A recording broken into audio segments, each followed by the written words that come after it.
हरिओम।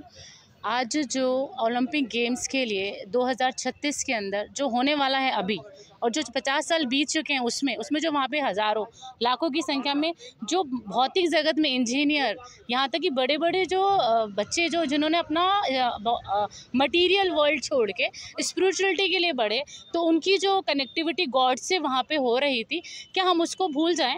क्या उन हज़ारों लाखों महिलाओं को जो वृंदा अभियान चला रही हैं, जो कॉलेजेस स्कूल्स के अंदर जाकर बच्चों को युवा सेवा सुरक्षा, युवा धन, शराब छुड़ाना और एक्सेट्रा जो भी बापू जी के द्वारा सेवा कार्य कर रहे हैं वो वहीं से संचालित होते हैं। अगर उस ज़मीन, उस धरती पे इतने सारे देवी कार्य 400 आश्रमों के द्वारा उसी से कनेक्ट होकर 400 आश्रम चल रहे हैं, तो क्यों उस सेवा कार्य को अगर वहाँ से संचालित नहीं किया जाएगा तो आगे जाके सेवा कार्य कैसे चलेंगे? और अगर आप ऐसा करेंगे तो वहाँ रहने वाले बच्चे बच्चियाँ जिन्होंने अपना संसार किस लिए छोड़ा? ईश्वर को पाने के लिए। अगर वो ईश्वर को पाने के लिए संसार छोड़ के हैं और वहाँ आए हैं, तो वो लोग कहाँ जाएंगे?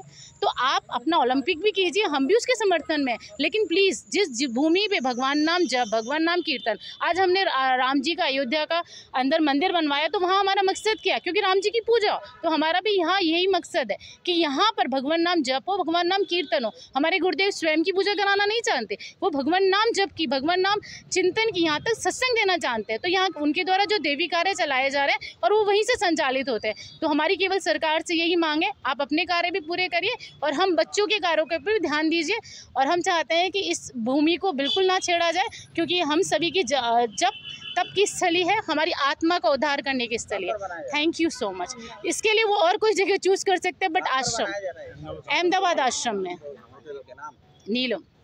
आज हम यहाँ पे श्रीमान कलेक्टर महोदय को एक ज्ञापन देने आए हैं, जिसमें 2036 में जो ओलंपिक गेम्स होने हैं गुजरात में, उसमें 650 एकड़ ज़मीन के अंदर स्पोर्ट्स हब बनाया जा रहा है। उसके लिए जो 10 एकड़ में ज़मीन है, वो संत श्री आश्रम जी बापू का आश्रम है, वो भी पास में ही है, तो वो गवर्नमेंट चाह रही है कि उसको भी एक्वायर करके उसको स्पोर्ट्स हब में मिलाने के लिए किया जाए।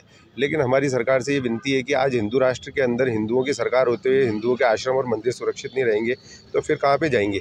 तो इसीलिए हमारी प्रार्थना है सरकार से कि उसे एक्वायर नहीं किया जाए, क्योंकि वहाँ पे करोड़ों लोगों की आस्था का केंद्र, और ये ज़मीन आज संत श्री आश्रम जी बापू की जो है तपस्या है, वो 50 सालों से वहाँ पे बापू जी ने साधना करी है। उसके पहले जावल्य ऋषि जो थे, उन्होंने यहाँ पे तपस्या की है। तो यदि आज इतनी पुरानी जो सांस्कृतिक धरोहरें हैं उनको नष्ट किया जाएगा, हम कोई स्पोर्ट्स हब के खिलाफ नहीं है, लेकिन उस जगह को छोड़ के भी बनाया जा सकता है। और वहाँ पे करोड़ों लोगों की आस्था का केंद्र है, वहाँ सत्संग कार्यक्रम होते हैं और लोगों के वृंदा अभियान है और गर्भ शिशु अभियान है। महिलाओं के पास में आश्रम है जहाँ करोड़ लाखों महिलाएं भी रहती है। और उसके बाद में वहाँ पे अंदर शिव जी का मंदिर है, राम भगवान का मंदिर है। वहाँ से जो सारे जितने भी आश्रम थे वो सब का एक वहाँ मुख्य केंद्र, वहाँ से सब जगह का संचालन वहीं से होता है। तो हमारी सरकार से ये विनती है कि उस जगह को छोड़ के यदि स्पोर्ट्स हब बनाया जाए तो हम सब भी उसमें आपके साथ है, और हमारी कोई आपसे नाराज़गी नहीं है कि आप स्पोर्ट्स हब नहीं बनाओ, लेकिन उस जगह को छोड़ के बनाओ तो उसमें हिंदुओं की भी रक्षा होगी और सरकार का भी मान सम्मान बढ़ेगा। है अगर सुनवाई नहीं होती ज्ञापन देने में भाई, हमने आज ये ज्ञापन दिया है, राष्ट्रपति को भी दिया है, मुख्यमंत्री जी को भी दिया है, गुजरात के राज्यपाल को दिया है, प्रधानमंत्री जी को भी दिया है। और यदि नहीं सुनते हैं तो फिर ये आगे और इसको उग्र रूप दिया जाएगा और सरकार से मनवाया जाएगा कि आप इसको छोड़ के।